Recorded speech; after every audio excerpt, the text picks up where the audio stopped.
하늘의 문을 여소서 이곳을 주목하소서. 성도 여러분 안녕하십니까? 목요일입니다. 우리 목요일 저녁도 하시는 일을 잠깐 멈추시고 우리 하나님 앞에 나아가는 시간을 갖겠습니다. 우리 다 같이 찬양합니다.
왜 내게 성령 주셔서 내 마음 감동해 주 예수 믿게 하는지 난 알 수 없도다. 내가 믿고 또 의지함은 내 모든 형편 아시는 주님 늘 보아주실 것을 나는 확실히 아네. 주 언제 강림하실지 혹 밤에 혹 낮에 또 주님 만날 그곳도 난 알 수 없도다.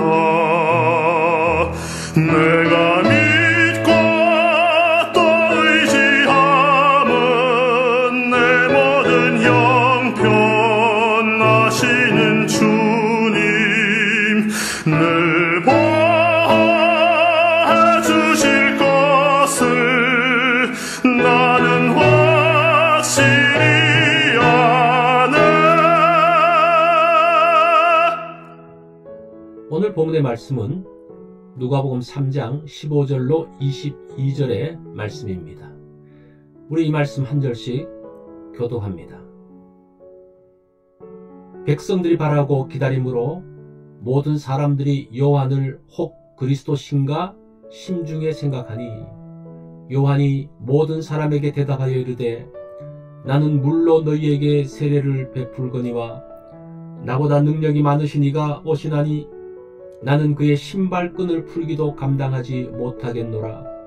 그는 성령과 불로 너희에게 세례를 베푸실 것이요 손에 키를 들고 자기의 타작마당을 정하게 하사 알곡은 모아 곡간에 들이고 쭉정이는 꺼지지 않는 불에 태우시리라. 또 그 밖에 여러 가지로 권하여 백성에게 좋은 소식을 전하였으나 분봉왕 헤롯은 그의 동생의 아내 헤로디아의 일과 또 자기가 행한 모든 악한 일로 말미암아 요한에게 책망을 받고 그 위에 한 가지 악을 더하여 요한을 옥에 가두니라. 백성이 다 세례를 받을새 예수도 세례를 받으시고 기도하실 때에 하늘이 열리며 성령이 비둘기 같은 형체로 그의 위에 강림하시더니 하늘로부터 소리가 나기를 너는 내 사랑하는 아들이라 내가 너를 기뻐하노라 하시니라. 아멘. 오늘 말씀의 제목은 메시아 즉위식입니다. 예수님의 공생의 첫 사건이 세례를 받으시는 거죠. 죄 없으신 예수님이 죄인인 우리처럼 세례 받으시는 것 이해가 잘 되지 않습니다. 예수님께서 세례 받으러 가셨을 때 세례 요한은 만류했습니다. 그러나 예수님께서는 이렇게 말씀하시죠. 이렇게 하는 것이 모든 의를 이루는 것이다 라고 말씀하십니다. 예수님의 세례 받으신 사건은 사실은 메시아 즉위식 장면입니다. 예수님께서 메시아이심을 선포하는 삼위 하나님의 작품입니다. 22절 말씀을 보니까 성령이 형체로 비둘기같이 그 위에 강림하시더니 하늘로서 소리가 나기를 너는 내 사랑하는 아들이라 내가 너를 기뻐하노라 하시니라.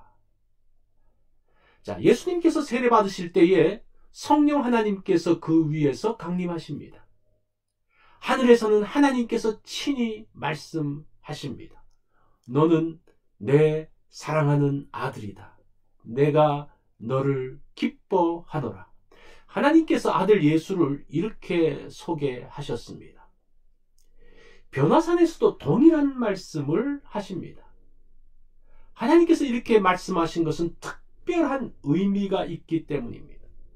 이것은 구약의 메시아 예언 구절입니다. 구약에서 예언하신 메시아가 임했다라는 선언입니다. 내 사랑하는 아들이라는 말씀은 시편 2편 7절의 인용입니다. 거기 보면 너는 내 아들이라 오늘날 내가 너를 낳았도다 라고 말씀합니다. 시편 2편은 왕의 대관식 장면입니다. 아들에게 왕위를 물려주면서 너는 내 사랑하는 아들이라고 말합니다.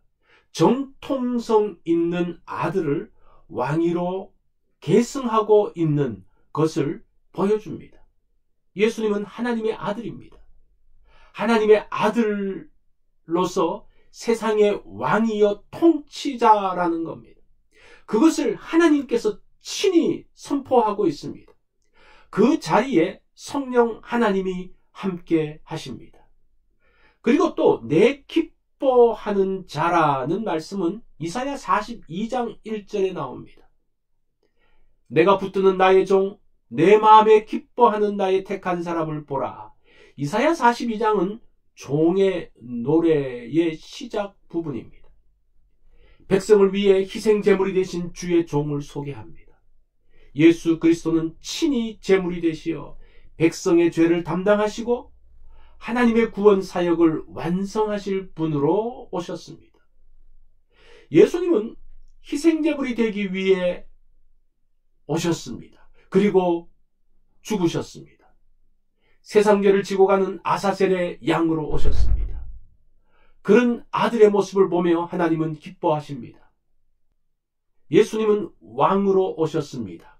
자신을 드림으로 백성을 살리는 왕으로 오셨습니다.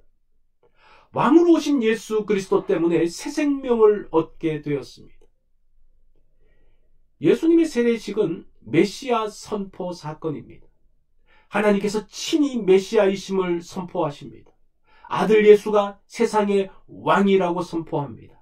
그러나 세상 죄를 지고 가는 양이라고 말씀하십니다. 세상은 백성이 왕을 위해 죽습니다. 하나님 나라는 왕이 백성을 위해 죽습니다. 그것도 죄인을 위해 왕이 죽으십니다. 이것은 세상에서 존재하는 진리가 아닙니다. 이것은 세상의 것이 아니요 하나님의 것이고 하나님의 아이디어입니다. 세상이 모르는 하나님의 진리가 세상을 구원했습니다. 이것이 죄인들에게 새로운 기회요 소망이 되었습니다. 예수 그리스도로 구원받은 성도들은 세상의 논리가 아닌 하나님의 진리를 따라가야 합니다. 우리는 하나님의 진리로 세워진 자들이기 때문입니다. 세상의 논리로 하나님을 평가하지 않아야 합니다. 하나님의 아들됨이 하나님의 전적인 은혜로 되었습니다. 이런 특권을 하나님의 논리로 이해해야 합니다. 자, 이런 성도들의 특권을 누리며 우리가 즐거워하기를 원합니다. 우리가 하나님의 방식대로 풍성함을 누리는, 그 하나님 나라의 풍성함을 누리는 그러한 날이 되기를 바랍니다.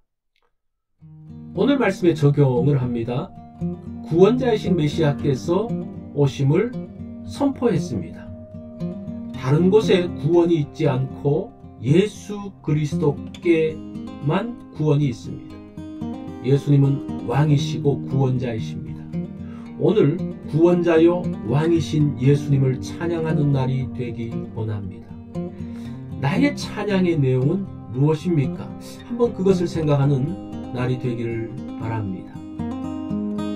목요일 기도 제목입니다. 연로하고 약한 성도들을 위해서 기도해 주시기 바랍니다.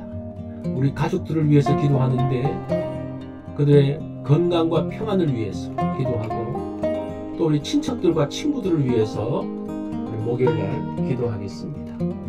성경 읽기 있는 것 기억해 주십시오.